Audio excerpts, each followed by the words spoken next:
community may not have much time to go down to the streets to cause maandamano or to go down to the street to agitate for this or that, Mr. Speaker.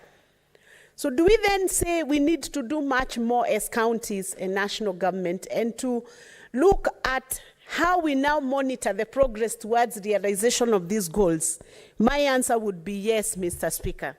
That if every county were to take up the 17 SDGs, give itself an implementation matrix, Mr. Speaker, though we have 7 years abiding before the lapse of the period within which these SDGs were timed, then we would be making a step towards realization of this goal, of this dream, of this global intention that was put forth.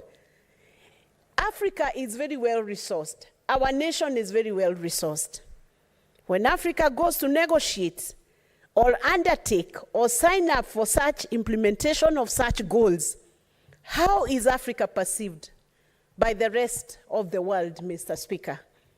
Do we have resources? Are we nations that are able to sustain and push through such goals of eradication of poverty? My answer would be yes. But the negotiation at the global stage sometimes may not be meeting the needs of Africa, and our engagement as nations at international platforms may need to be adjusted fundamentally, Mr. Speaker. Why do I say that? Because, Mr. Speaker, if we were to look at the world planning to have a global call of action towards realization of these goals, and we juxtapose it against the framework, the financial framework that Africa has been subjected to, then you can gauge the clear intention of the world towards Africa, Mr. Speaker. Because if the resources in Africa are being subjected to exploitation without the compensation that would be adequate for those resources, Mr. Speaker, is the world then engaged in ensuring that SDGs can be realized within the continent of Africa? It is a question that we would need as a nation to start thinking about, even in this implementation matrix, so that we can look into the counties as we oversight over the resources in the counties. Look at counties like Kwale with the titanium. Look at counties which are having partnerships with the international community. What kind of a financial matrix are those counties having between themselves and the international community?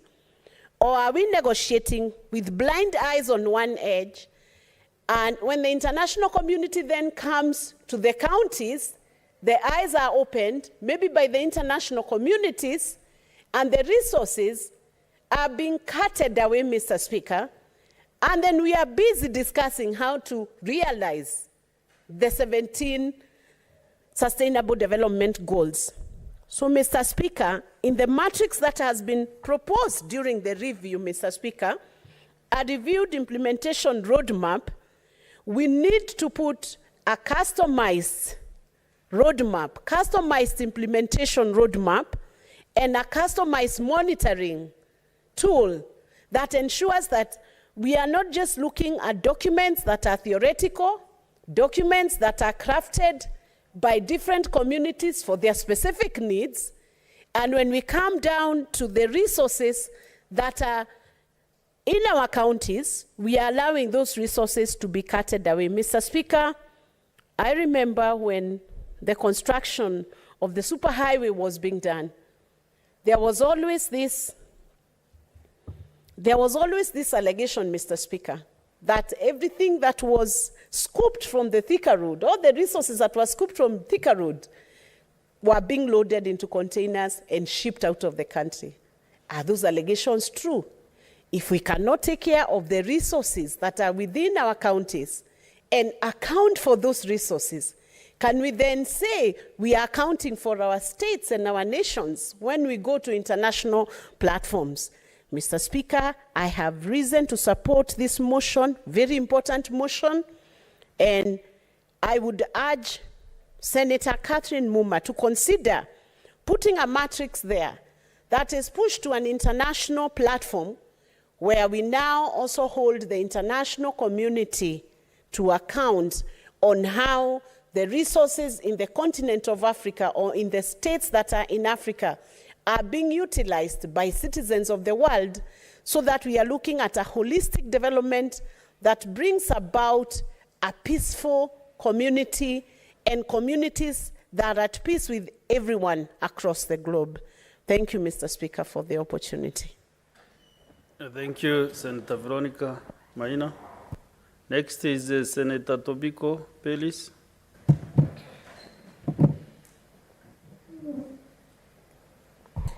Thank you, Mr. Speaker. Mr. Speaker, thank you for this opportunity, and let me take this first moment to congratulate Senator Catherine Muma for this well thought out motion, which is relevant at this particular time in our country, Mr. Speaker. Mr. Speaker, it is true, it's about time that we take stock of our development as a country, particularly in relationship to the Millennium Development Goals, Mr. Speaker. Mr. Speaker, Kenya has been on this track of the Millennium Development Goals from 2015-2016 to this moment, Mr. Speaker. And it is good that both levels of government, both the national and the counties, take stock of how far we are, Mr. Speaker. Mr. Speaker, the Sustainable Development Goals were meant to, realize, a better living standards for all, Mr. Speaker, in terms of poverty eradication, economic empowerment, good education, Mr. Speaker, good health services for the people, Mr. Speaker, and even in terms of infrastructural development, Mr. Speaker. Mr. Speaker, but as Senator Muma has mentioned in the motion, that the country has faced a number of natural calamities or challenges that may not have been foreseen at the time of crafting of the development goals. There was a COVID pandemic. We have had long droughts. We have had invasion of the locusts. We have also had, not very restful political moments, Mr. Speaker, including now, Mr. Speaker, immediately after the elections. And all this is time that has gone unaccounted for, Mr. Speaker.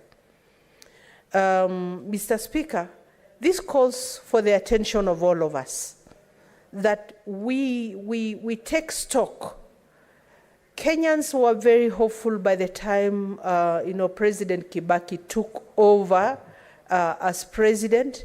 And I think President Kibaki tried to put the country on track in terms of achieving and realizing the Millennium Development Goals, Mr. Speaker. The President Kibaki really tried, Mr. Speaker. And Kenyans were hopeful, and we saw a lot of development in terms of infrastructure, in terms of, directing the energies of the country towards, sustainable development. But, Mr. Speaker, I don't know where we came to lose track, because we must have lost track somewhere.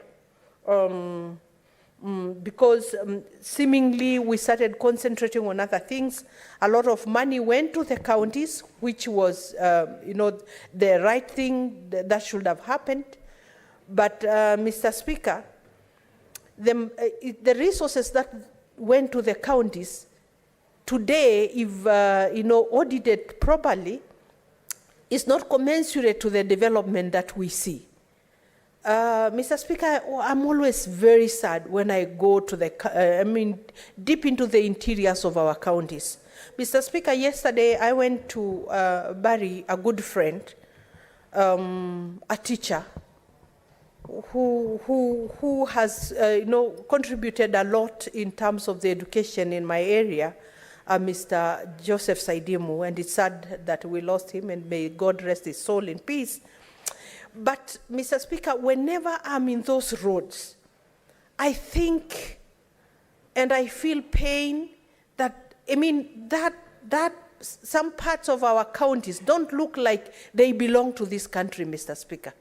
The roads are terrible, Mr. Speaker. The water provision is at its lowest, Mr. Speaker. So you wonder whether, are we progressing or are we retrogressing? Have the resources that have gone to our counties helped us, or are we still mark-timing on one spot, Mr. Speaker? Mr. Speaker, it beats logic. The kind of billions that are mentioned every day in this House that have gone to our counties, yet we do not see commensurate services, Mr. Speaker. In terms of health services, we still have women giving birth in their homes with no birth attendants or with no medical facilities nearby for them to be rushed, Mr. Speaker. So we are losing lives, Mr. Speaker. Mr. Speaker, we have faced a long drought, particularly in these ASAL areas. And the drought is back, unfortunately. We've just enjoyed maybe 1 or 2 months of good rains. And it's over, and we are back to a drought again in places like Kajiado, Mr. Speaker. And when you try to see both levels of government, what mitigation measures have been put in place, we do not seem to see what is happening, Mr. Speaker. And so if we do not bring both levels of government to try and take, we do our own audit as a country on what we should have achieved by now, what remains to be achieved before 2030, so that we bring ourselves back on track, Mr. Speaker. Mr. Speaker, it is high time. Mr. Speaker, we have a road in my place that had a big billboard, that it is a Vision 2030 project. The billboard is wearing out now. That is Isinya Konza, then which is also going towards the Konza city, the Technopolis. I don't see much happening in the Technopolis, not a lot. And also for the road, it's still waiting to be tarmacked. Yet 2030 is just at the corner, Mr. Speaker. Mr. Speaker, so you wonder, these good blueprints, national, global, even county blueprints, we are launching them every day, spatial plans, everything. But are we realizing anything? It leaves a lot of room for us for discussion and for debate and for engagement, Mr. Speaker, to see where are we headed. Are we headed in the right direction? Did we lose track? Can we come back on track in terms of development, and see whether between now, 2023 towards 2030, we have like 7 years to go, what can we salvage within that time, Mr. Speaker? Mr. Speaker, Kenyans are waiting for us, and there are no other leaders that they are waiting for. It is these leaders who are in this House today, those who are in the executive. It is incumbent upon us, Mr. Speaker, to bring the country back on track, to make sure that we address the poverty levels, we address the cost of living, we address the peace that Kenyans do need and should be guaranteed. We should be, talking to each other. We should be coming to the table, Mr. Speaker, and I'm happy that we are here and Catherine Muma is here, and she's not in the street when we are also here engaging each other, Mr. Speaker. Mr. Speaker, I think this is really good, and this is the way we should go, because this is the only time we can move our country in the right direction. Honestly, Mr. Speaker, when we have others in the streets, and we have others, and we have a whole section of us here talking to ourselves, then we are headed separate ways. We cannot be helping the country. I don't think that's the direction to go. The direction to go is to come here. Let's go in the same direction. Let's discuss what Kenya requires, because Kenya belongs to all of us, and we don't have a spare Kenya. We have only one country, Mr. Speaker. Mr. Speaker, I really support this motion, and I also support the idea for audits to be taken both at the county levels and at the national level, and I think the Kenya Kwanza government began very well, Mr. Speaker. When the president engaged all governors, all the 47 in the summit, and they drew a plan on how they are going to move forward, and all the monies for the counties were released. I think there was a lot of goodwill from the president to move this country forward, and I believe we can come back on track, Mr. Speaker. Thank you, Mr. Speaker. Thank you, Catherine. Okay, thank you, Senator Tobiko Peris. Next is Senator Okenyuri Esther Anyeni.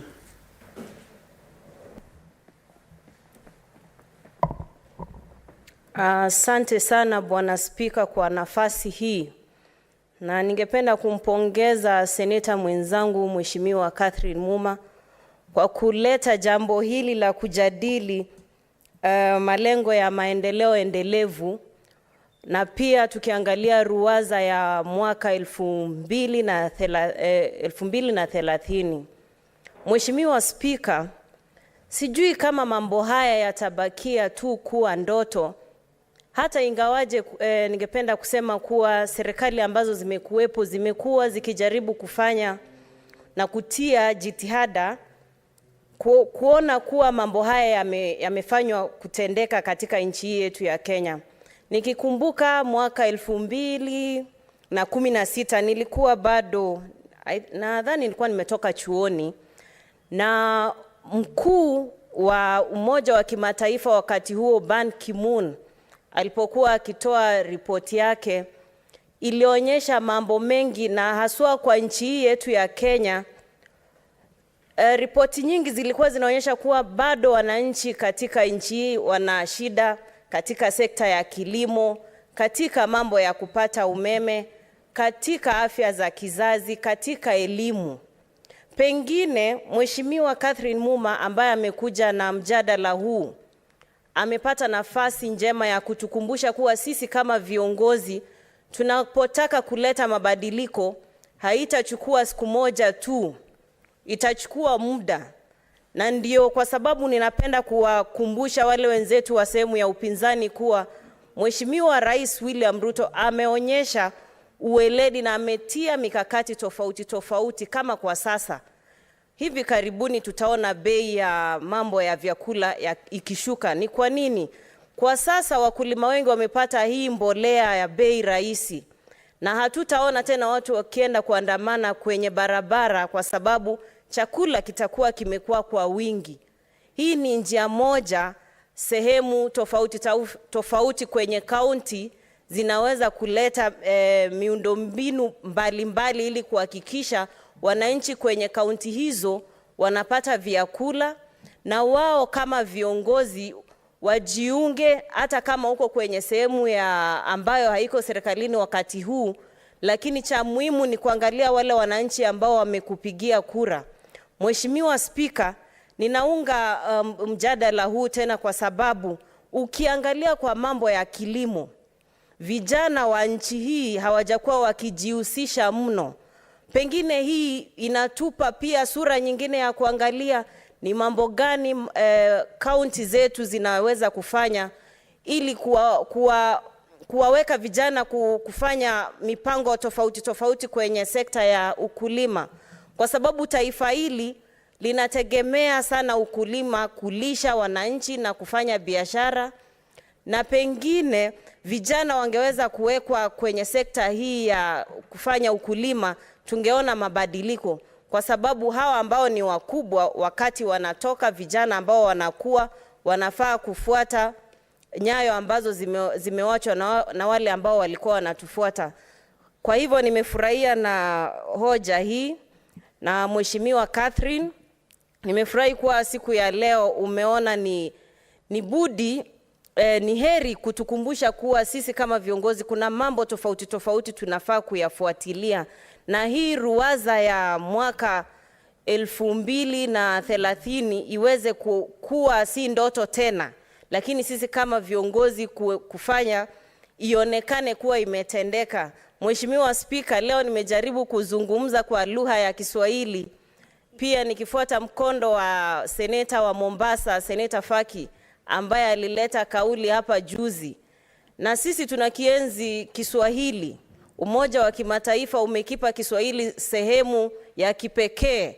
Na mimi kama mtungaji sheria kijana ninashabikia mkondo huo, na sisi kama Wakenya pia tunashabikia mkondo huo. Asante sana Mheshimiwa Spika. Asante sana Seneta Okenyuri. Seneta Okenyuri, nikiangalia wale seneta wako hapa, Seneta Veronica labda kidogo anaelewa vile umesema, lakini Seneta Catherine Muma huyo hapo naona kweli hata ruwaza mwaka 2030 hajajua ruwaza ni nini. Ni ile Vision 2030 Seneta Muma. Kwa hivyo ningeomba sasa, sababu hakuna seneta mwingine ana nia ya kuzungumza, nimuite mwenye hii mswanda aweze kujibu sasa. Thank you, Mr. Speaker. Mr. Speaker, I'll have you know that in 1985, I was the leading student in the country in Kiswahili, in literature, in Fasihi. But you're right, I have not spoken it, and we need, and congratulations, Senator Esi, you've done us proud. I didn't know you know Kiswahili sumu like that. Honorable Speaker, I rise to reply to this motion. And as I rise, I want to thank every senator who has contributed to this motion. Senator Beatrice Oyomo, who seconded it, Senator Eddie Okech, Professor Kamar, Senator Gerard Kay, Senator Mungatana, Senator Veronica, Senator Okenyuri. You have brought out key issues, and Honorable Speaker, I will request that even as we move with the motion, that all the enriching information will be incorporated so that we redraft it to input what these rich contributions. Mr. Speaker, this motion seeks to help us move from doing cosmetic things in the international arena and bringing back accountability on development back home. Mr. Speaker, even as we speak of SDGs, you will be shocked, but which I think you know but has never thought through, that even as we report internationally on SDGs, we will be reporting on those same issues on other international bodies. The right to health is one of the SDG goals. The right to health is in the UN Covenant on Economic, Social, Cultural Rights. The right to health is on the African Charter on Human Rights, Human and People's Rights. The right to health is in the Convention on the Rights of the Child. The right to health is on the Convention on CEDAW, on the elimination of discrimination against women. The right to health is in the Convention on the Rights of Persons with Disabilities. Mr. Speaker, the executive reports on these different bodies on that right to health. But never do we have we had the executive reporting to the people of Kenya through Parliament specifically on these issues we are speaking to. Mr. Speaker, if this mechanism is adopted, as colleagues have contributed, we will not only hold them accountable to the ordinary Kenyan, we will also make it easier for the executive to have one report from which they can draw the reports to the different committees in the African region and globally, where they report on these issues. So what we are raising here today, Mr. Speaker, is an important tool that I hope the executive can embrace and the Council of Governors can embrace as an accountability tool. What I have picked, the key issues I've picked from colleagues, is that these will help us to entrench a proper mechanism for measuring development, not just at the county levels, but at the national level. Mr. Speaker, it will also be a good accountability tool so that when we are told a dam is being built and it is going to reform a whole county, like we've been told today, in Nandi, we will be able to know how much money went into this dam, and after the dam is over, we will be following up to be able to know that before this dam, only 20% of people in Nandi could access water. But now the dam is in place, the relevant connections have been done, now we have moved to 60%. That is how we should be working with this issue. Mr. Speaker, that the ordinary Kenyan will be able to speak to these issues so that we are not using fancy language that can only be understood by the international community. So if we come up with a tool that is clear, when that report is submitted to the Senate about how Murang'a County, how Kakamega County, how Kisumu County have done, then the people of Kakamega, the people of Kisumu are able to share and to be able to follow. But I can assure you the people of Kakamega have no clue what the Kenya government was doing 2 weeks ago in New York, reporting on SDGs. I don't even know, as a senator, exactly what they were reporting on the counties that I'm interested in. This mechanism will help us to move from that. Mr. Speaker, the other issues that I have picked, a senator has indicated that we customize this implementation and monitoring so that we first account to ourselves before we account to people out there. And we should come up with a simple matrix that is able to relate to the people of Kenya. Mr. Speaker, as we speak, there is something called a dashboard through which the country and other countries are supposed to report on SDGs. That dashboard is on a website of the Ministry of Planning. That dashboard is not even accessible to us. So we need to move to a level where we work together in order for whatever reporting mechanism to be a simpler reporting mechanism that can also respond to our issues as the Senate. Professor Kamar also raised the issue of the need for this Senate to be involved in developing these matrices because we have an interest in oversighting development of counties and the national government. And for us to be able to do so, she suggests that as a Senate, we need to take an interest in this issue. Mr. Speaker, therefore, I want to thank my colleagues, I want to thank the House for this opportunity, and I want to request the Secretariat that as we develop this, that we will update this motion because it has been enriched way so much that we should be able now to send it out as a Senate to end up with a tool that will guide our oversight role. I beg to reply.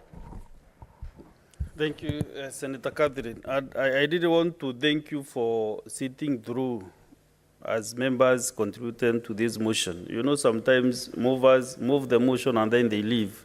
Then they don't pick the notes or the issues that senators raise. So I want to encourage as much as possible the movers of the motions, bills, to sit through so that they can pick the issues raised on the floor.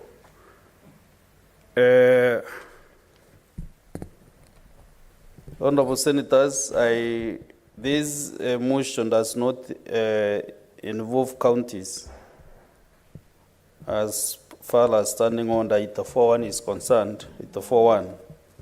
And therefore, Honorable Senators, I put the question, aware that the 2030 Agenda for Sustainable Development adopted by all United Nations member states in 2015 provides a shared global blueprint aimed at ending poverty, protecting the Earth's environment and climate, and ensuring that people everywhere enjoy peace and prosperity. Appreciating that the implementation of the 2030 Agenda for Sustainable Development in Kenya started by the official launch of the Sustainable Development Goals, SDGs, in Kenya in 2016, followed by the development of the country SDGs roadmap to guide the transition from Millennium Development Goals to SDGs and the mainstreaming of the SDGs at both the national and the county governments. Concerned that the implementation of the 2030 Agenda for Sustainable Development in Kenya has been affected negatively by shocks such as continued drought since 2019 in Kenya and around the world, serious invasion by distant locusts, the COVID-19 pandemic, and other public health calamities, and the current strained state of the Kenyan economy. Now, therefore, the Senate resolves that the State Department for Economic Planning, in consultation with the Council of Governors, comes up with reviewed implementation roadmaps for the two levels of government, taking into account the shocks that have impeded or any other that are likely to impede the implementation of the 2030 Agenda for Sustainable Development. Will as many as of that opinion say aye?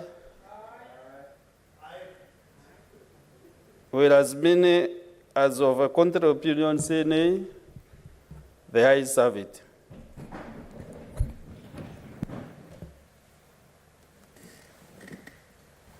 Next order.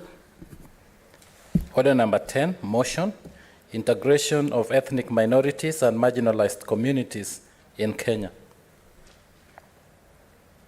I can see the move of this motion is not in the House at this hour, so go to the next.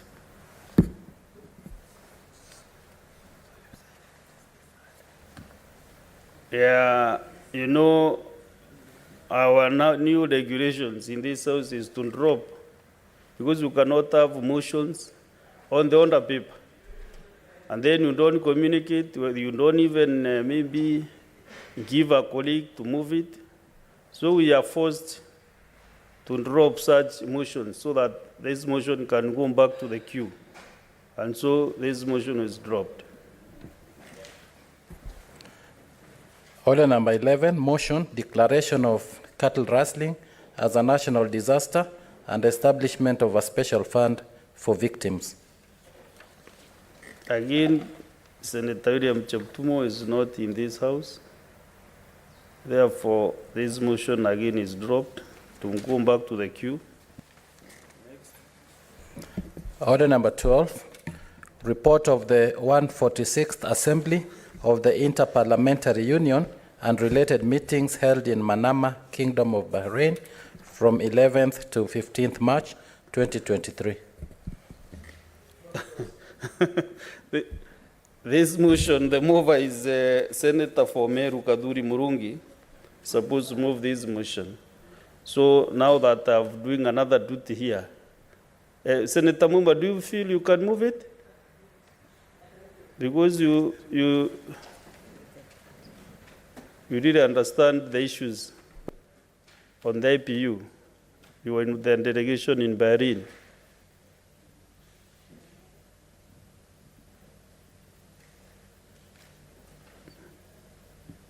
Do you have the notes?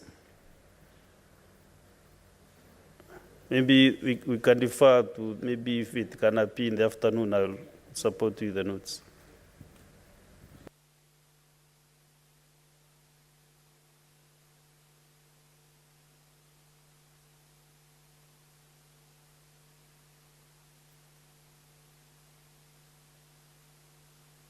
Next order.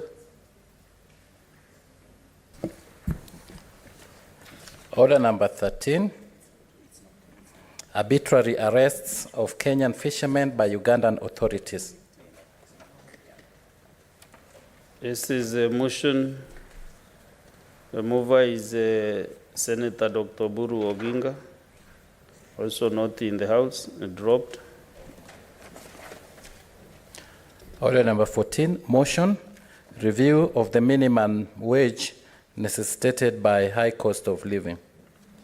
The mover is Senator Karen Nyamu, MP, also not in the House, so the motion is dropped. Next order.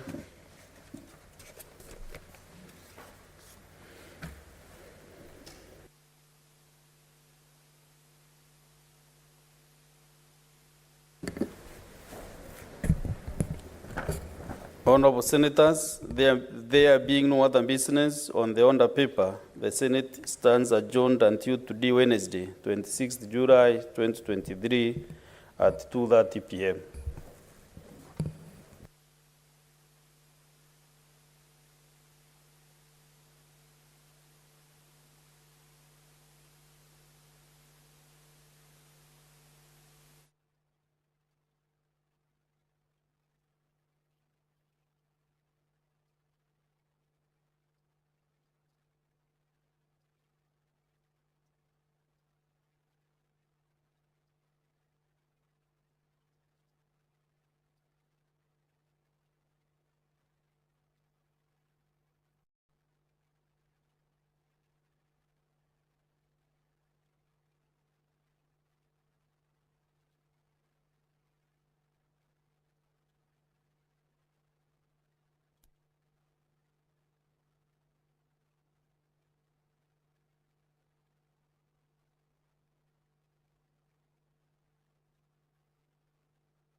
Sergeant at Arms, kindly ring the quorum bell for 10 minutes.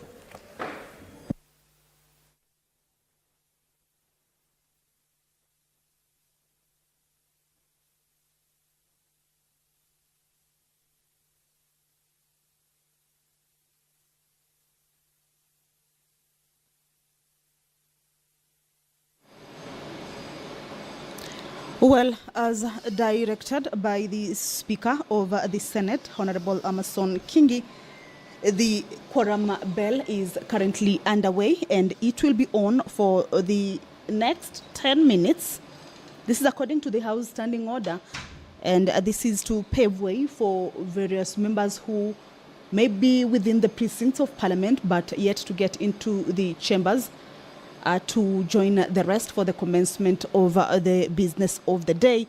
So the quorum bell will be on, and this is to alert the members to get into the chambers because the House lacks the requisite quorum, and that it will need the members to, as quickly as possible, get into the chambers for the House business to kick off or to commence. Remember that 15 members are needed in the chambers to enable the House attain its requisite quorum. And as you can see, members are walking in, and we believe that even before the lapse of the 10 minutes, the quorum will have been achieved. The clerk will indicate to the Speaker that the quorum has been achieved, and the bell will stop to enable the commencement of the business. Allow me to hand you over to the live broadcast.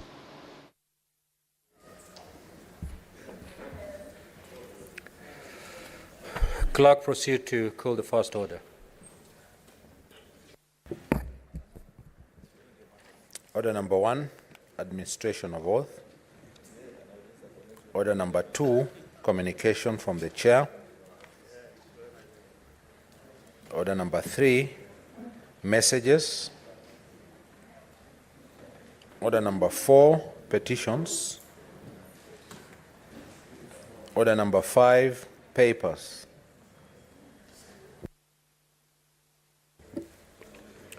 The Chairperson, Standing Committee on Finance and Budget.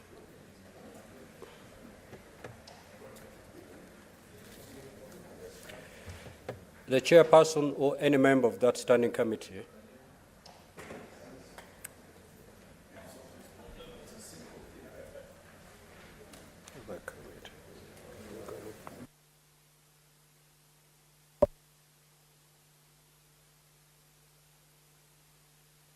Mr. Speaker, sir, I beg to lay the following paper on the table of the Senate Today, Tuesday, the 25th of July, 2023. This is a report of the Standing Committee on Finance and Budget on the Equalization Fund Administration Bill, Senate Bill number 14 of 2023.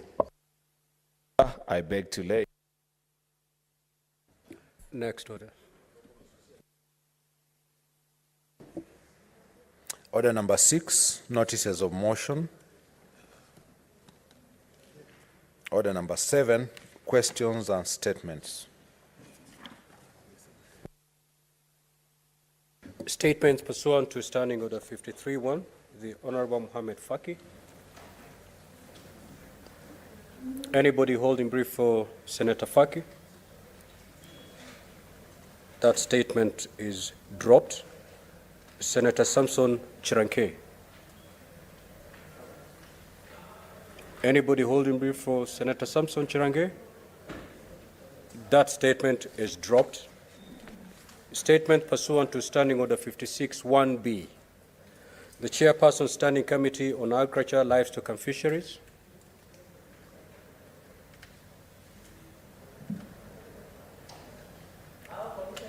The Chairperson. That statement is dropped. The Chairperson Standing Committee on Devolution and Intergovernmental Relations.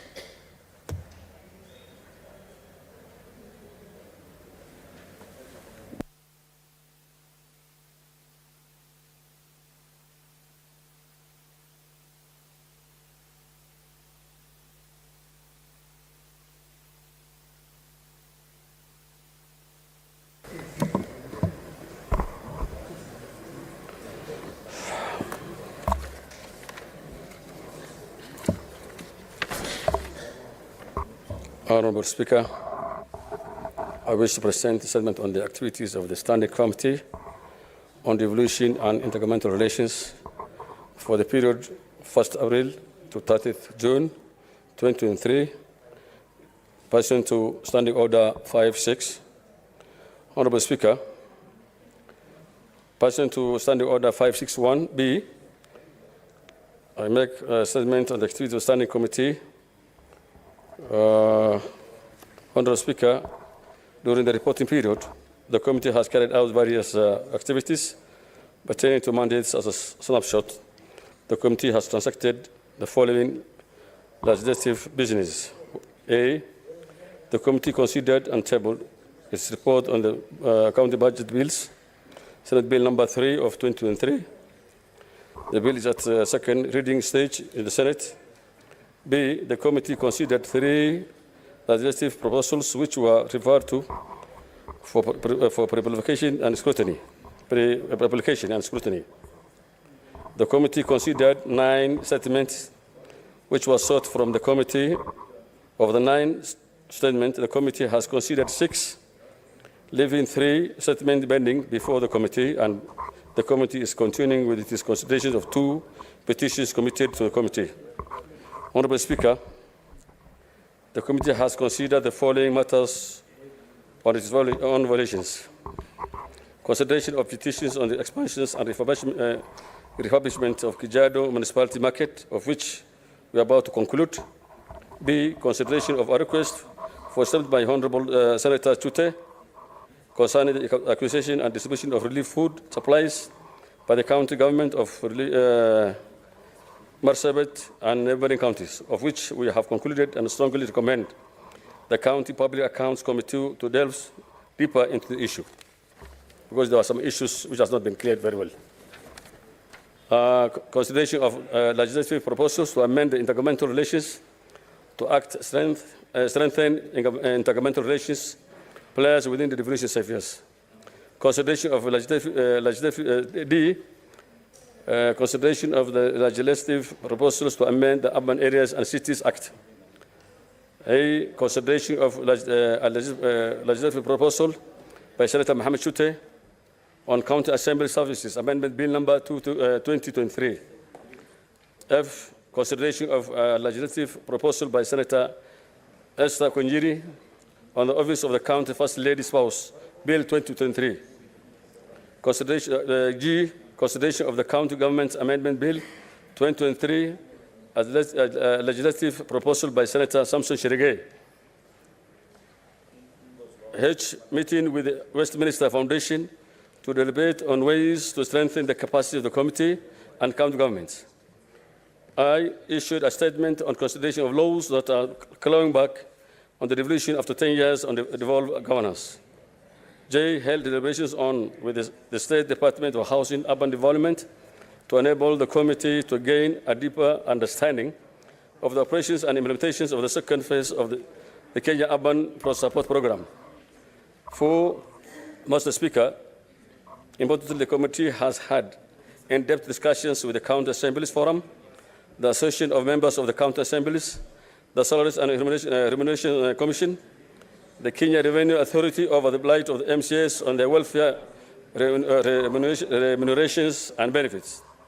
5, Honourable Speaker, on this matter, the committee has strongly supported the MCAs and their clamour for better remuneration and enhanced benefits. The committee learned that from Kerry that the 30% tax levied on the car reimbursement made to MCAs is a subject of court proceedings and consequently could not be discussed in line with the subsidies rules. Nevertheless, the Salaries and Remuneration Commission undertook to carry out public participation on the proposed changes to the remuneration of members of the county assemblies and to report back within 21 days. Honourable Speaker, in addition, concerning the closure of county assemblies, the members of the county assemblies in the presence of the media undertook to resume their duties and service to the citizens of their respective counties. They were grateful for the timely intervention by the Senate in accordance with the provision of Article 96 of the Constitution. The committee shall come up with a robust report highlighting all the information gathered for the record of this August House. Honourable Speaker, I'm also happy to report that following the committee's intervention, the county assemblies that had adjourned Sendai have now resumed their regular sittings, and we continue to collaborate with them on resolving all the long-standing issues. Honourable Speaker, sir, the committee did not face major challenges other than the need to increase allocations to committees so as to enable them to carry out the oversight functions effectively. As you are aware, a lot of the committee's planned activities, such as county visits, could not be carried out due to lack of funds. In addition, Honourable Speaker, we also face the issues of governors, principal secretaries, and the control of budgets, sending junior officers to respond to invitations to appear before the committee. This is actually an insult to this House as by Article 125 of the Constitution and Section 18(1) of the parliamentary provisions and privileges and Act empowers that the House and its committees to invite or summon anyone to appear before it. All actors in our government should take note of this constitutionally granted mandate and give invitations issued by the committees on committees the seriousness they deserve.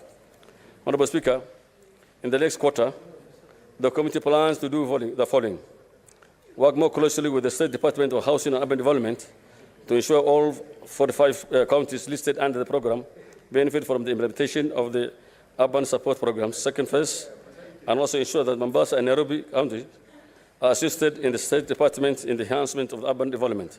Currently, they are not being covered, actually. Finalize all legislative proposals to establish the browse systems in Nairobi City and possibly all other counties within the cities. Follow up the status of the Siaya County government following the resolution of the Senate not to impeach the Deputy Governor of Siaya County and to consider the application of confinement of the city status to Eldoret municipality.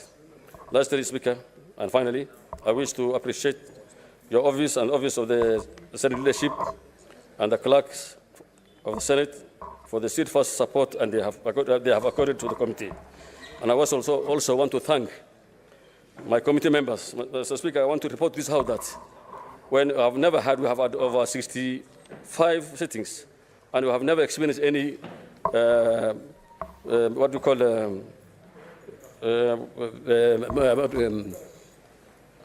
we have never had any issues of members not coming in time. And I think I want to appreciate my members. We always had quorums. Therefore, I want to say thank you to all for the members for the support. Thank you very much. I will allow the Vice Chair Standing Committee on Agriculture, Livestock and Fisheries to proceed to make a statement.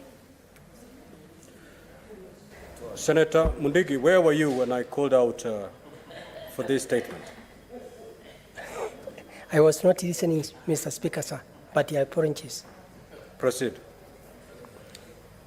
Mr. Speaker, sir, I rise pursuant to Standing Order 56(1)B of the Senate, standing orders to make a statement relating to the activities of the standing committees on agriculture, livestock, and fisheries during the second part of the second seasons, that is April to June 2023.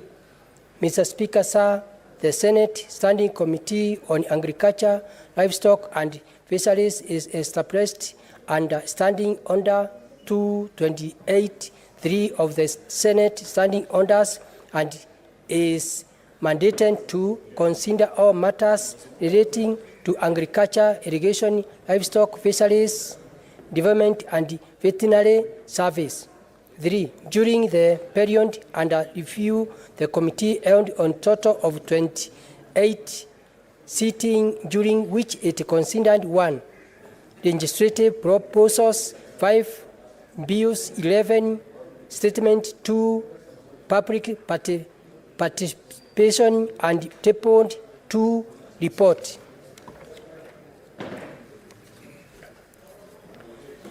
Legislative proposals, Honorable Speaker, during the period, the committee considered the legislative proposal on the nut and oil crops development bills 2023 and give it approval for the bill to be published. B. Bills. Honorable Speaker, during the period under review, the committee considered the following 5 bills. High. The T Amendment Bill, Senate Bill number 1 of 2023. Honorable Speaker, the T Amendment Bill 2023, Senate Bills number 1 of 2023 was referred to the committee on 16th February 2023 following its introduction in the Senate by way of first reading. The committee facilitated public participation pursuant to the provision of Article 118 of the Constitution and Standing Order 145(5) of the Senate Standing Orders through written memoranda, and also conducted public participation in some of the tea growing areas. The committee is currently considering the matrix on submission from stakeholders, which will inform the committee's amendment on the bill, culminating into report to be tabled in the House. The Coffee Bill 2023, Senate Bills number 10 of 2023. Honorable Speaker, the Coffee Bills 2023, Senate Bills number 10 of 2023 was referred to the committee on 11th April 2023 following its introduction in the Senate by way of first reading. The committee facilitated public participation pursuant to the provision of Article 118 of the Constitution and Standing Order 145(5) of the Senate Standing Orders through written memoranda, and conducted public participation in some of the coffee growing areas.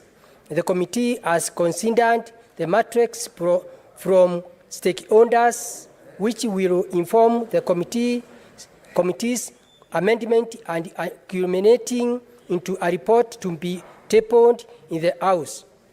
The Cotton Development and Industry Bill 2023, Senate Bills number 5 of 2023. Honorable Speaker, the Cotton Development and Industry Bill 2023, Senate Bills number 5 of 2023 was referred to the committee on 2nd March 2023 following its introduction in the Senate by way of first reading. The committee facilitated public participation pursuant to the provision of Article 118 of the Constitution and standing under 145(5) of the Senate, standing orders through written memoranda and conducted public participation in some of the cotton growing areas and tabled its report on 13th June 2023. The Provision of Livestock and Product Theft Bill, Senate Bill 2023, Senate Bill number 12 of 2023. Honorable Speaker, the Provision of Livestock and Produce Theft Bill 2023, Senate Bills number 12 of 2023 was referred to the committee on 19th April 2023, following its introduction in the Senate by way of first reading. The committee facilitated public participation pursuant to the provision of Article 118 of the Constitution and standing under 145(5) of the Senate, standing orders through written memoranda. The committee tabled its report on 29th June 2023. The Agriculture and Food Authority AFA Amendment Bill 2023, Senate Bill number 13 of 2023. Honorable Speaker, the Agriculture and Food Authority AFA Amendment Bill 2023, Senate Bills number 13 of 2023 was referred to the committee on 4th May 2023, following its introduction in the Senate by way of first reading. The committee facilitated public participation pursuant to the production of Article 118 of the Constitution and standing under 145 of the Senate, standing orders through written memoranda. The committee met with the Principal Secretary for Senate State Department for Crop Development and the Director General Agriculture and Food Authority AFA on 18th July 2023, and resolution made to hold meeting on Thursday 24th August 2023 between the committee and the Cabinet Secretary, Ministry of Agriculture and Livestock Development, Cabinet Secretary, Ministry of Investment, Trade and Industry, and the Chairperson, Agriculture, Livestock and Cooperative Committee at the Council of Governors, COG. This is to get view on the bill from the players in the macadamia value chain and therefore after table the report. C. Statement. Honorable Speaker, during the period under review, 15 statements were sought from the committee, and the committee is currently considering them. The committee has received response and concluded 5 of the 15. The statement, which have been shared with the senators, the committee invited the Cabinet Secretary,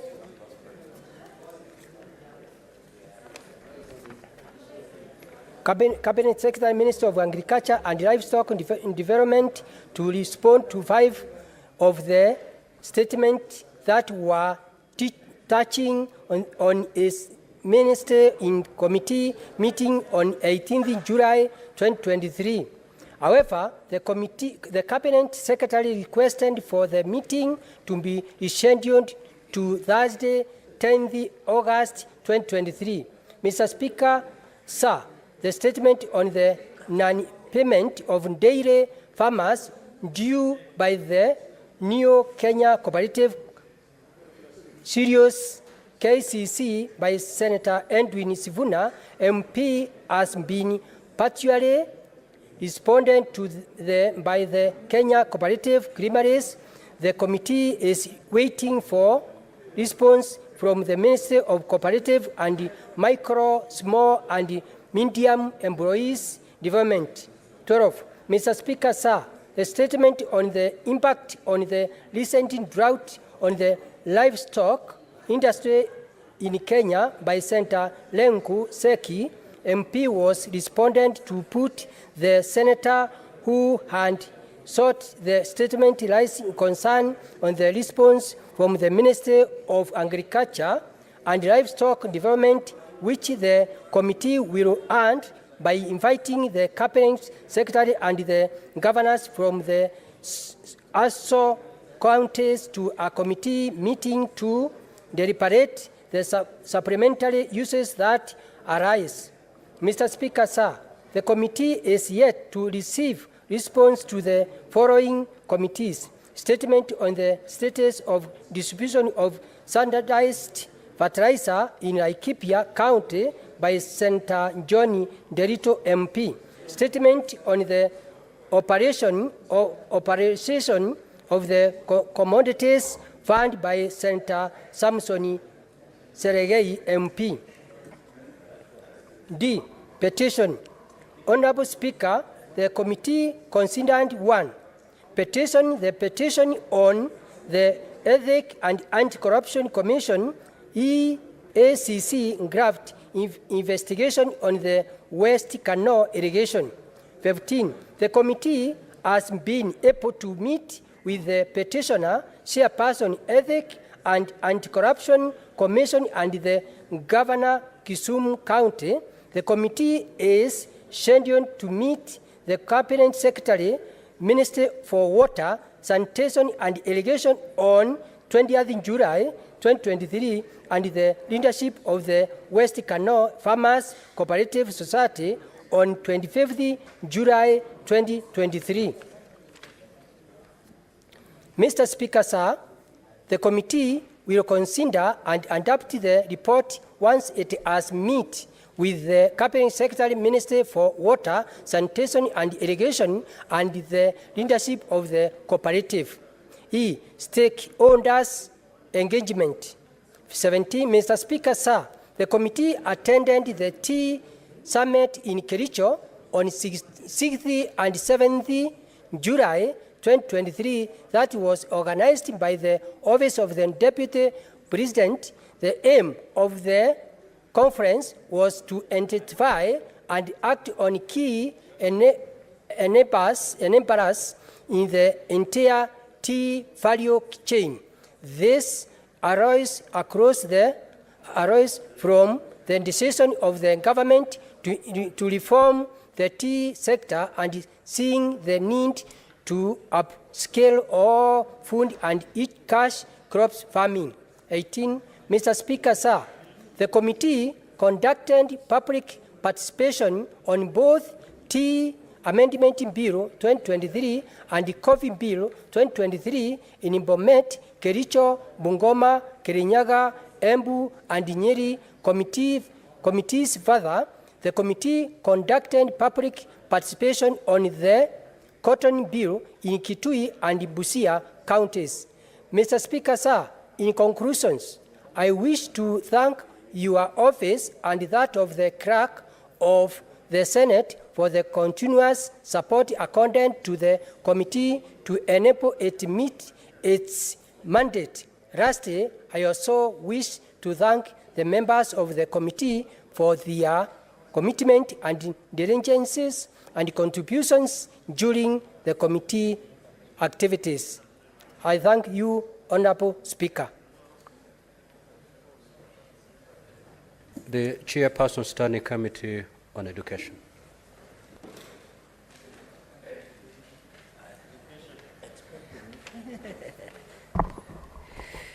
Mr. Speaker, sir, I rise pursuant to Standing Order 556(1)B to make a statement relating to the activities of the Standing Committee on Education for the period between 1st April 2023 to 30th June 2023. Honorable Speaker, the Standing Committee on Education is established under Standing Order 228(3) of the Senate Standing Orders and is mandated to consider all matters related to education and training. During the period under review, the committee held a total of 16 sittings, during which it considered 2 bills, 9 statements, 2 public petitions, and tabled 2 reports. 1 bills. Honorable Speaker, during the reporting period, the committee considered the following two Senate bills. A, the Learners with Disabilities Bill 2023, Senate Bills number 4 of 2023. The Learners with Disabilities Bill 2023 was referred to the committee on 7th March 2023.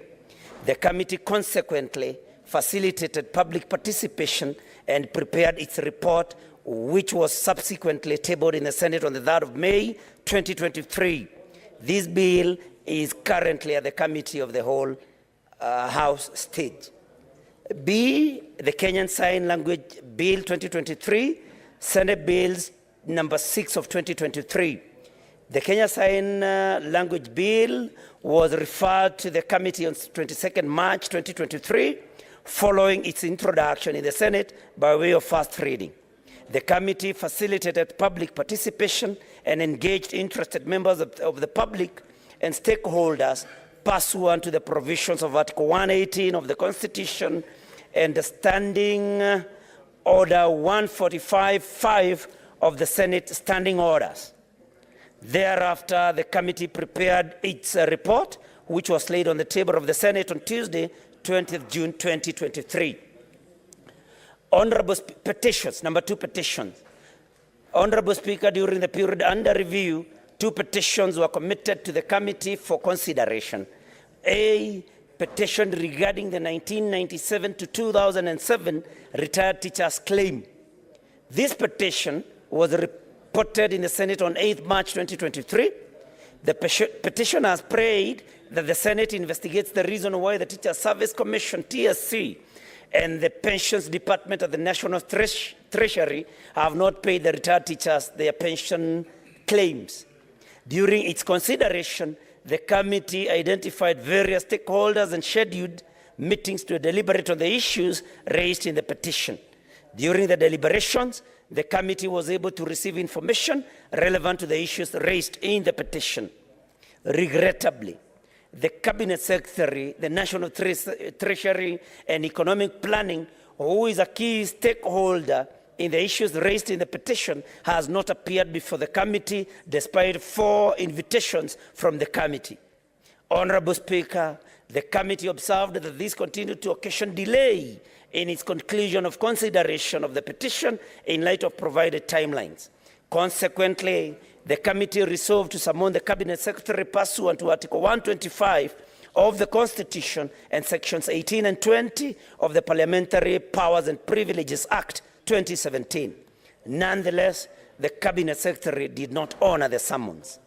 Mr. Speaker, sir, at its meeting held on 29th June 2023, the committee imposed a fine of Kenya shillings 500,000 pursuant to Section 19(1) of the Parliamentary Powers and Privileges Act 2017. The Cabinet Secretary has appealed against the fine. However, the committee upheld the fine and further issued a second summon for the Cabinet Secretary to appear on Thursday, 28th July 2023. Number B, petition regarding salary arrears for P1 teachers with A-level academic qualifications from 1996 to 2010. Honorable Speaker, this petition was reported on 23rd May 2023 and consequently referred to the committee for consideration. The petitioners' prayers to the Senate are that the National Treasury factors in their salary arrears from 1996 to 2010 for P1 A-level teachers. At its sitting held on 29th June 2023, the committee considered the petition and resolved to invite the petitioners to a meeting of the committee to provide further information. The meeting with the petitioners was held on 20th July 2023. The committee is scheduled to meet other stakeholders, prepare its report and table it in the House, and respond to the petitioners as stipulated. Statements. Mr. Speaker, sir, during the period under review, 9 statements were sought from the committee, and in its consideration, the committee sought reports and responses from the Ministry of Education, Teacher Service Commission, National Government Departments, and other relevant state agencies. The committee has since considered and concluded on 2 of these statements and resolved to conduct an inquiry into the issues raised in 4 others. A comprehensive report has been attached herewith for ease of perusal. Honorable Speaker, the committee has also scheduled a meeting with the Cabinet Secretary, Minister of Education, to deliberate on the issues raised in these statements, and all the senators who sought responses will be invited. The committee, however, regrets delays in considering the statements sought, occasioned by A, quorum hitches, partly because of clashing committee meeting schedules, B, access and provision of sufficient information and data by the executive and other government agencies, and C, frequent postponement of meetings by the government agencies. Number 4, county oversight visits. Mr. Speaker, during the period under review, the committee conducted 1 county oversight visit in Uasin Gishu County as part of the inquiry into the implementation status of the sector policy on learners and trainees with disability. The committee resolved to undertake this inquiry after the consideration of the Learners with Disabilities Bill 2023 and the Kenyan Sign Language Bill 2023, and further during consideration of the statements sought on A, the transfer of the only special needs teacher at Gano Primary School in Oljororok, Nyandarua County, sought by Senator George Mbugua, MP. B, the closure of Cabinet School for the Deaf by Senator Hamida Kibwana, MP. C, the failure by the Minister of Education to release capitation funds for special schools by Senator Professor Margaret Kamar, EGH MP, and D, status of funding for special needs schools in the counties by Senator George Mbugua, MP. Mr. Speaker, sir, in conclusion, I wish to thank your office and the office of the clerk of the Senate for the continuous support accorded to the committee in executing its mandate. Lastly, I also wish to thank the members of the committee for their diligence and contributions during committee activities. I thank you. Now, honorable senators, I will allow limited intervention to be made on these 3 statements under Standing Order 56. I will allow 2, that's 1 from the opposition side and 1 from the government side, and each will speak for not more than 3 minutes. Senator Enoch Wambua.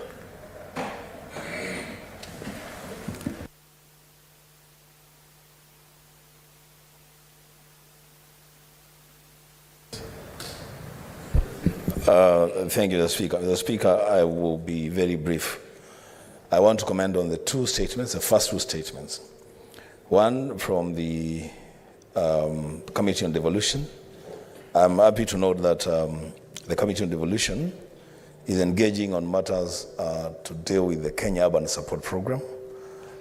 You realize, Mr. Speaker, that is a very huge program funded by the World Bank in 45 counties, in 59 municipalities. And I want to urge the committee to go beyond scratching the surface in regard to the monies that have been expended on the rolling out of that program. I know there is a near conflict between that committee and the Committee on Infrastructure, because the Kenya Urban Support Program also deals with the infrastructure issues. So the 2 committees need to agree on which committee will pursue which line to ensure that money is expended is properly used and there are results for it. Mr. Speaker, on the second issue, the closure of county assemblies, I would have appreciated if the committee then told us exactly which committees, which assemblies have closed, the number, and which ones have resumed. And while at it, Mr. Speaker, it will then be important for the committee to note that the closure is not necessarily as a consequence of welfare issues of the MCS, because as late as yesterday, the County Assembly of Makueni adjourned indefinitely on account of the arrest of their speaker. These are issues that the Devolution Committee will need to look into and make sure that we unlock whatever things are clogging the system in the county assemblies. Mr. Speaker, because of limited time, I want to comment on the issue of the Committee on Agriculture. And for purposes of full disclosure, Mr. Speaker, I sit in that committee. Mr. Speaker, there is a lethargy in all these committees, and this I must say, Mr. Speaker. The chairman of committees really must pull their socks when it comes to processing Senate business. There is an issue, Mr. Speaker, a statement I sought last year in November, and I'm told that the minister will be appearing next month to respond to that statement. Mr. Speaker, when we begin then to transact Senate business this casually, and the chair of Liaison is here, the Deputy Speaker, then we'll be losing it. Mr. Speaker, committees is where the real business of the Senate takes place. And so chairmen of committees, they will need to fast track the processing of statements. Lastly, Mr. Speaker, I thank Senator Kathuri Murundi. Thank you, Honorable Speaker. Honorable Speaker, if I comment on the performance of the chairs, I will lose my minutes, so let me spare that. So, Mr. Speaker, I want to make my comment on the Devolution and Intergovernmental Relations Committee, that I did expected a comprehensive report on the closure of county assemblies, not just a line to tell us that they are working on it. Expecting the chair to give us a comprehensive report, because devolution can never work without the county assemblies. That is where action business is transacted, where they are able even to oversee or oversight the CEC. So I will discuss with the chair so that he can bring a comprehensive report on every county assembly, and also maybe whether they met the CAF for the CAF or the individual county assembly leaderships, so that we can be able to know whether this session, maybe county assemblies will be working, so that we can be able to protect devolution. The other comment is on the Committee on Agriculture, where, Mr. Speaker, through the Office of the Deputy President, we end a very successful national coffee conference in Meru. And that is where the coffee bill, which is in this house, they will get a lot of information, a lot of amendments to give a lot of input on the bill. So I hope the committee really captured all the issues that were raised by the stakeholders, so that we can be able to get a very rich coffee bill that will be prosecuted in this house. Another one, Mr. Speaker, is the tea bill, which also we end another conference in Kericho on tea issues. And that time I'm happy that the Committee on Agriculture was well coordinated. They really participated also in the conference. The last one, Vice Chair Agriculture, I don't know whether you've been able to handle macadamia issues. Remember there was a regulation through the Ministry of Trade that we should now be able, farmers should be able to sell their macadamia in shell without first crushing or processing. So that is another thing that is really awaited by the farmers across the country. If I may make a brief comment on the chairs, I am happy that the chairs have been able to process bills, and the performance on the bills is so good, but on the statements, there is something to do. I agree with you, and we have discussed, but also they are saying that the CSs are not appearing as they should. Therefore, we were discussing or debating whether maybe on statements, can we allow PSs maybe to come before and appear before the committees? Because I think we have more than 400 statements that have not been responded to. Mine actually are now 4, which have not been responded to. So I want to thank those committees for their statements, and also to thank the Committee on Agriculture and no issues on it, so that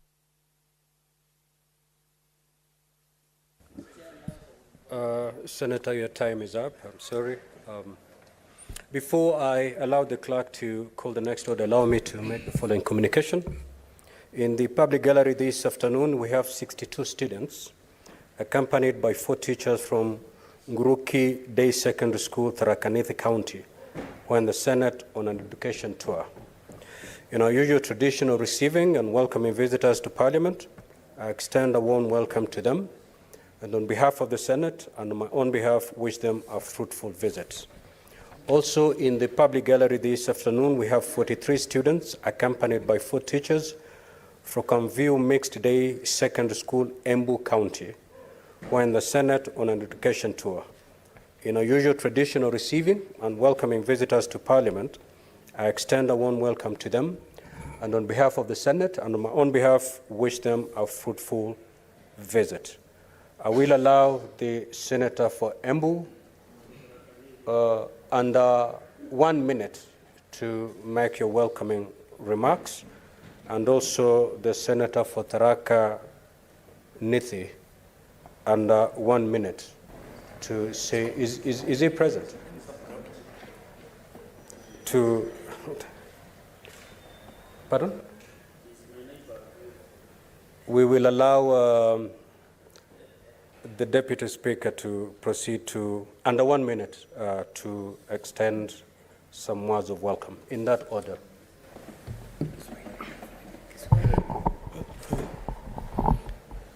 Asante Bwana Spika.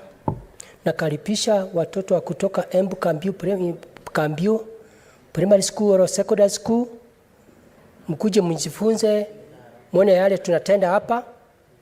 Hapa Senate ni hapa house ambaye ninyi mtakuwa maseneta wa kesho, ninyi mtakuwa MP wa kesho na pia speaker. Kwa hivyo tunaomba nyinyi mkae vizuri, msome vizuri, mjiepushe na mambo ya madawa ya kulevya ama pombe ama mambo yale haifai. Kwa hiyo namuomba wakati mko shule mtii wazazi na walimu. Na pia tunashukuru Embu County kwa sababu county 47 juu ya umoja, Embu County haikwenda maandamano. Asante, mkirudi nyumbani mjue sisi serikali ya Kenya Kwanza tunaendelea vizuri. Asante.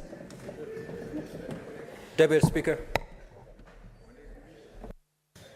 Pia nitaendelea na Kiswahili kusema napongeza walimu, wanafunzi na wazazi wa Nguruki Day Secondary School pale Tharaka Nithi County.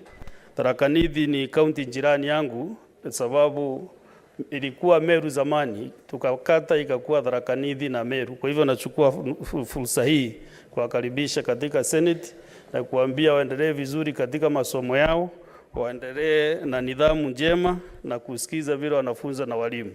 Niwaambie wale masenators wako hapo walipitia kwa hizo shule. Na hata kama ni day secondary school, hakuna shule day ama boarding. Zote shule zina walimu sembamba. Kwa hivyo nawatakia mema na kuambia wanjikaze, mwaka huu kuna mtihani baadaye, na kwa hivyo tutaangalia sana Nguruki Day iko namba ngapi katika kaunti ya Tharaka Nithi. Na kwa hivyo kwa niaba ya Senator wa Tharaka Nithi nawatakia kila laheri wakirudi makao nyumbani. Asante Bwana Speaker. Thank you. Before we proceed with the next order, allow me to again make this communication. Now, honorable senators, Senator Chimera, you're out of order. As you may recall, at the sitting of the Senate held on Tuesday, 18th of July, 2023, the temporary speaker then, Senator Veronica Maina, MP, directed Senator Samson Cherangei, MP, Senator Daniel Manzo, MP, and Senator Beth Siengo, MP, to substantiate utterances made in the course of debate, following interventions pursuant to Standing Order 105.1. Standing Order 105 provides as follows. A senator shall be responsible for the accuracy of any facts that the senator alleges to be true and may be required to substantiate any such facts instantly. If a senator has sufficient reason to convince the speaker that the senator is unable to substantiate the allegations instantly, the speaker shall require that such senator substantiates the allegations not later than the next sitting day, failure to which the senator shall be deemed to be disorderly within the meaning of Standing Order 121, that is disorderly conduct, unless the senator withdraws the allegations and gives a suitable apology if the speaker so requires. Now, honorable senators, the 3 senators were not able to substantiate their statements pursuant to Standing Order 105.1 and subsequently requested the speaker to provide the evidence at the next sitting day in accordance with Standing Order 105.2. Having acceded to the request, the Speaker, pursuant to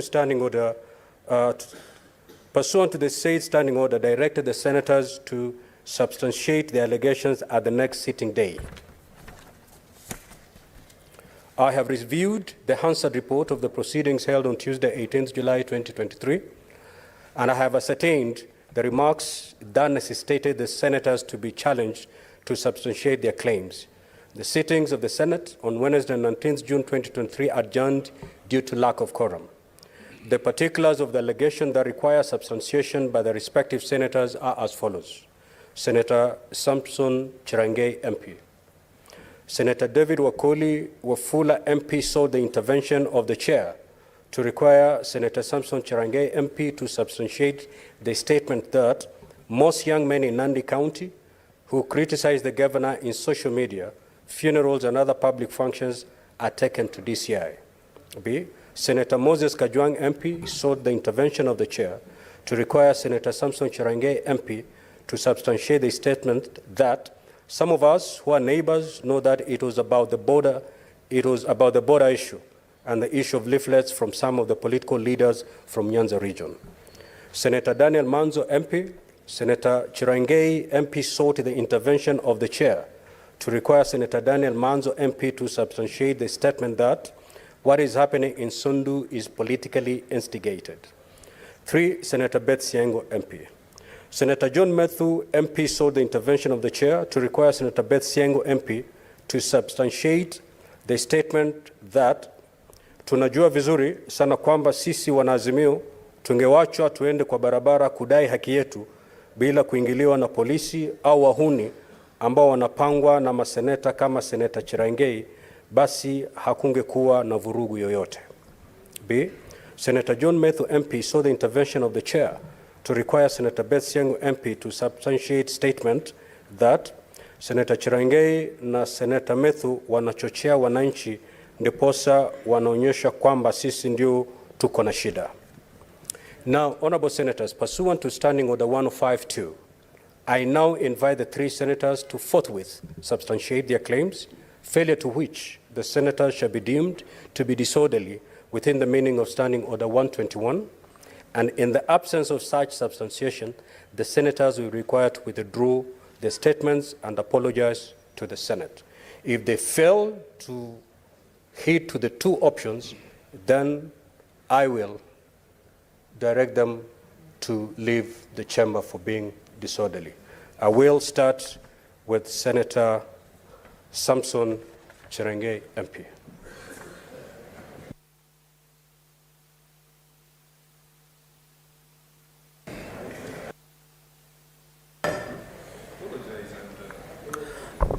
Mr. Speaker, sir. Okay. You'll start with the statement from Senator David Wakoli, where he sought you to substantiate the following. Most young men in Nandi County who criticize the governor in social media, funerals, and public places are taken to DCI.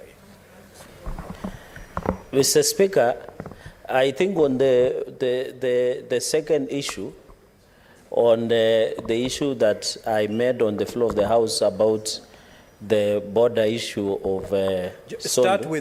with the one by... No, on that one, Mr. Speaker, I will request more time with your indulgence understanding number 1, so that I didn't know, Mr. Speaker, because you remember we adjourned because of lack of quorum.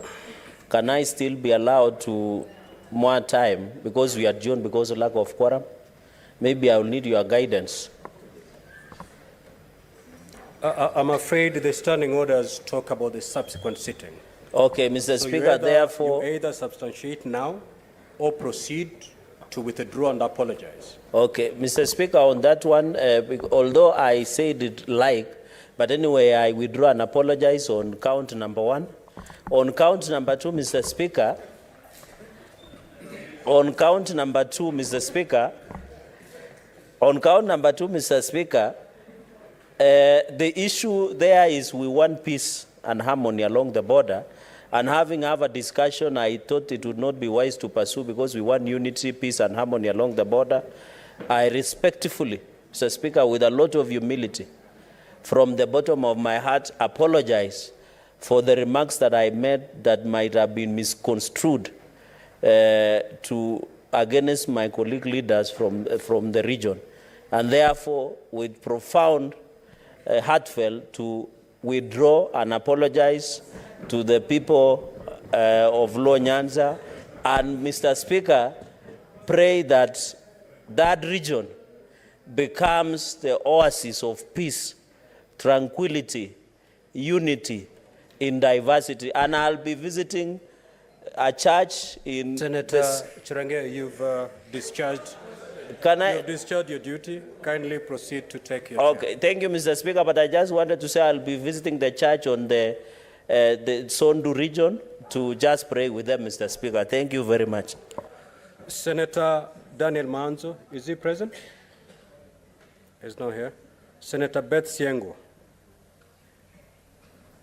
The first challenge for you to substantiate was by John Mathew. Tunajua vizuri sana kwamba sisi wanazimio tungewacha twende kwa barabara kudai haki yetu bila kuingiliwa na polisi au wahuni ambao wanapangwa na maseneta kama Seneta Cherangei, basi hangekuwa na vurugu yoyote. Thank you, Mr. Speaker. Because of Proceed, Senator. Thank you, Mr. Speaker, sir. Now, because of what has been happening and what is happening, actually I had no time to look for the evidence that I had promised because I've been in hiding.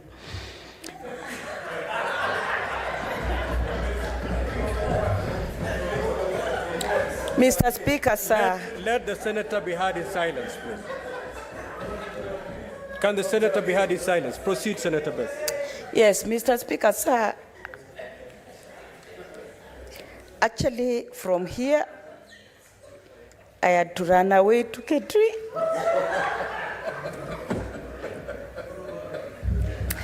I only came back this morning, sir. Senator, and I would say... proceed to substantiate or withdraw and apologize. Thank you, Mr. Speaker. I think what I said, it was at the spur of the moment. So I withdraw and apologize. Thank you. Proceed with the second limb of the challenge. You were challenged by, again, Senator John Mathew. When you said Senator Cherangei na Senator Mathew wanachochea wananchi ndiposa waonyeshe kwamba sisi ndio tuko na shida. Thank you. I would say the same thing, sir. I withdraw and apologize. Thank you. Senator Manzo is not present, so once he makes his way to the chamber, he will equally be made to either substantiate or apologize. Now, senators also have, you remember I had promised to make a communication on the dress code because we spent a lot of time on interrogating points of order on how we dress as honorable senators. So I will proceed to make that communication on our dress code. During the sitting of the Senate held on Thursday 15th June 2023, the senator from Migori County, Senator Eddie Okech, MP, rose on a point of order pertaining to the manner of dressing by the senator for Nyandarua County, Senator John Mathew, MP, pursuant to Rule number 5 of the Speaker's rules on the conduct of senators within the process of Parliament. In the point of order, Senator Okech sought the intervention of the Speaker as, in his opinion, Senator Mathew was adorned in something that is not part of the dress code of the Senate. The point of order by Senator Okech was further buttressed by the Senator for Homa Bay County, Senator Moses Kajwang, MP, who argued that application of Rule 5 on the dress code must be done with a degree of restraint on the part of the senators so as not to ridicule the Senate and to bring it to disrepute. In the defense, Senator Mathew argued that besides being a Christian, he professes and subscribes to traditional religious faith, and that the hat he adorned was in line with the traditional religious faith of the Agikuyu. Following the point of order by Senator Ed Okech, I undertook to make a ruling at a later date on the dress code for senators, acknowledging that a time had come for the chair to put to rest the boundaries for rule number 5 of the Speaker's rules on the dress code. Honorable Senators, the matter of dress code of senators has surfaced a number of times. In the short stint of the 13th Parliament, warranting my hand to render a well-reasoned, considered and final ruling on the matter. I note with concern that the issue of dress code has been raised as a point of order 6 times. I will summarily remind the House of the number of instances that have arisen concerning senators' choice of dress as follows, which time could have been used to consider more important matters. On the 12th of October 2022, when Senator for Nyandarua County, Senator John Metho MP, rose on a point of order to highlight the attire of Senator for Kisii County, Senator Richard Onyonka. During the same sitting, Senator for Laikipia County, Senator John Kinyo, sought an intervention on the chair concerning the dressing of Senator for Kiambu County, Senator Karungo Thangwa. On 14 February 2023, nominated Senator Tabitha Mutinda, MP, rose on a point of order objecting the manner in which nominated Senator Gloria Oroba, MP, was dressed, and she was supported by several senators. During the same sitting, Senator for Migori County, Senator Eddie Okech, rose on a point of order seeking the directions of the chair on the dressing of nominated Senator Karen Nyamu. On the 2nd March 2023, Senator for Mombasa County, Senator Munyehaji Mohamed Faki, saw the intervention of the chair on the dress code of nominated Senator Raphael Chimera. And on 31st May 2023, Senator Samson Chirangei rose on a point of order objecting to the manner in which Senator Gloria Oroba was dressed, accusing her of being dressed like a disc jockey. Honorable Senators, rule number 5 of the Speaker's rules states as follows. Senators are required to enter the chamber, lounge, or dining room without being Senators are required not to enter the chamber, lounge, or dining room without being properly dressed. This means that a male senator shall be dressed in a coat, collar, tie, long trousers, socks, and shoes, or service uniform, religious attire, or such other decent dressing as may be approved by the Speaker from time to time. An equivalent standard shall apply in respect to women senators who may also wear kitenge or such other African attire. Honorable Senators, the Speaker's rules are made pursuant to Section 37 of the Parliamentary Powers and Privileges Act, specifically Section 37(1), 2, and 3, which states as follows. The Speaker of either House of Parliament may from time to time issue such orders as may be necessary or expedient for the better carrying out of the purpose of this Act, and 2, without prejudice to the generality of the foregoing, the orders may provide for A, the admittance of members of the public to the presence of Parliament, or the deduction of any monies to a member in respect of refreshments or other facilities made available to members within the presence of Parliament. C, the appropriate dress code for members. The Code of Conduct regulating the conduct of members of respective Houses of Parliament shall be as set out in the 4th schedule. Further, paragraph 7 of the 4th schedule to the Parliamentary Powers and Privileges Act states as follows. A member of the House shall uphold the dignity and integrity of the House by promoting respect for the House and the institutions at all times, ensuring that the members' non-parliamentary activities do not interfere with or compromise the members' official duties to bring the House into disrepute. Majority Leader, you may walk in because I have a long way to go.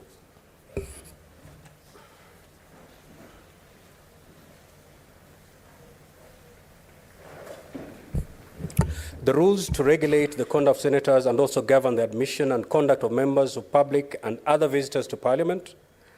Breach of the Speaker's rules results in the matter being referred to the Committee of Powers and Privileges for consideration and action.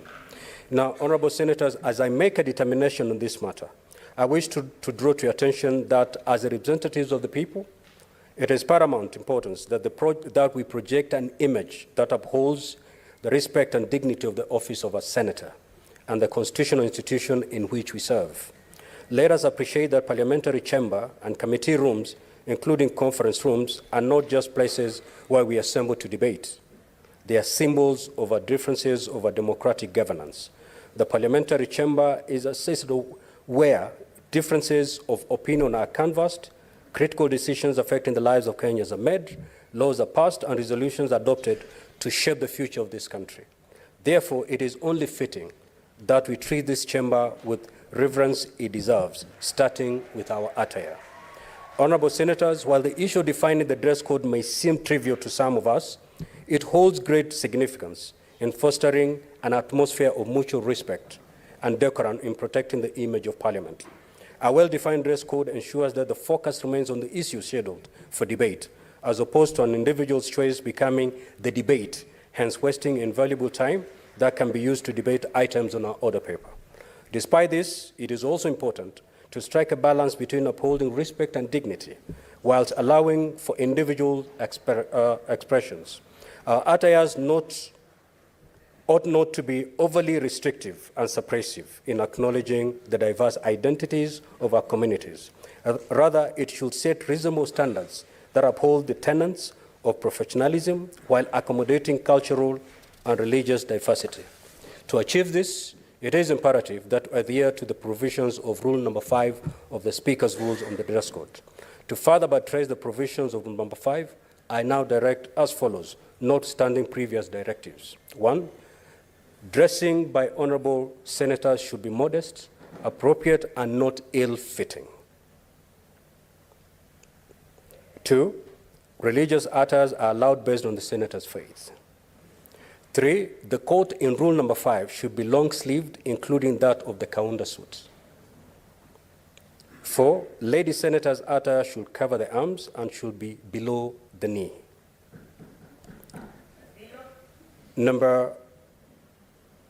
Number 5, the fabric for all senators' attire should be conventional and decent enough. For avoidance of doubt, jeans, leather, translucent and luminous fabrics and revealing outfits will not be allowed. Now, honorable senators, it is important to note that a dress code alone cannot guarantee the integrity of our debate or effectiveness of our policies. Ultimately, it is the quality of our arguments, the respect we show to one another, and the dedication we bring to our work that truly define us as a representative of the people. A professional attire in a parliamentary chamber serves as a visible representation of our commitment to mutual respect. We also demonstrate our understanding of the importance of our rules and the gravity of the decisions we make. Going forward, the Chair expects all honorable senators to be dressed in formal, professional, or otherwise appropriate attire when attending plenary sittings and to adhere to the requirements of Rule Number 5 of the Speaker's Rules and Paragraph 7 of the 4th Schedule of the Parliamentary Powers and Privileges Act when undertaking our constitutional duties. In conclusion, considering the evolving nature of dressing and considering the importance of the same in enhancing decorum in the Senate, we will commence review of the Speaker's rules to take into account the above further guidelines and new developments on the dress code. Kindly be guided accordingly. Thank you.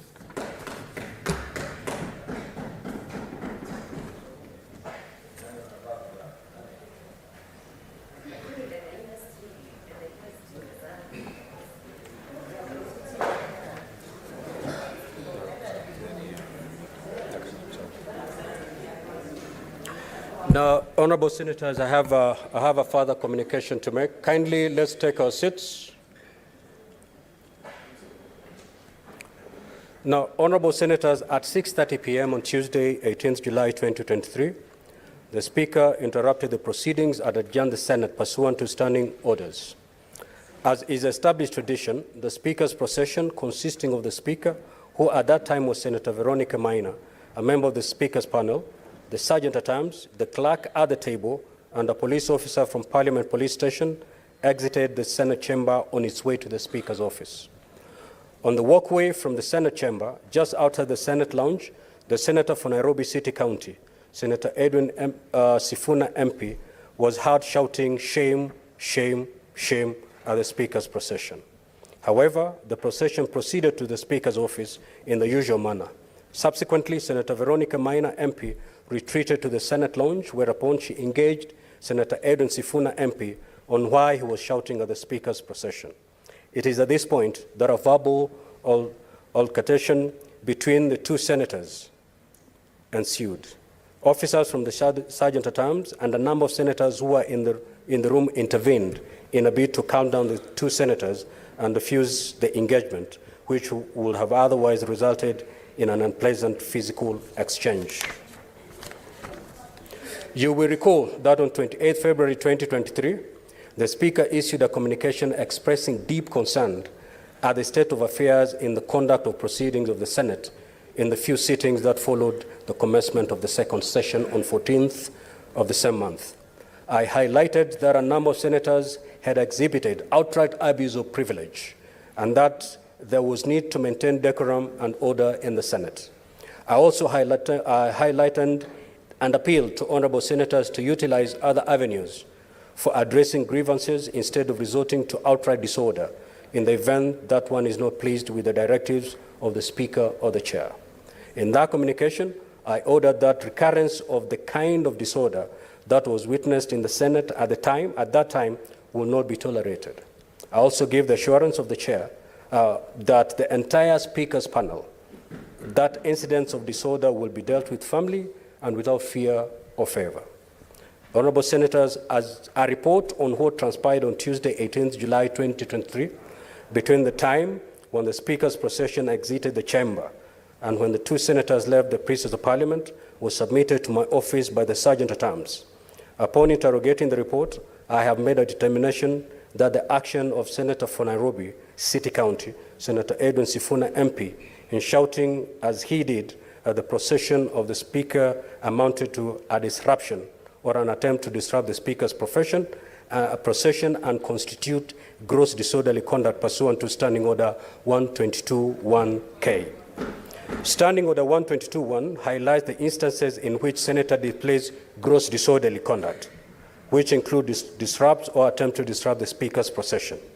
The sanctions for the conduct of such senator are provided for under Standing Order 122.2, which states as follows.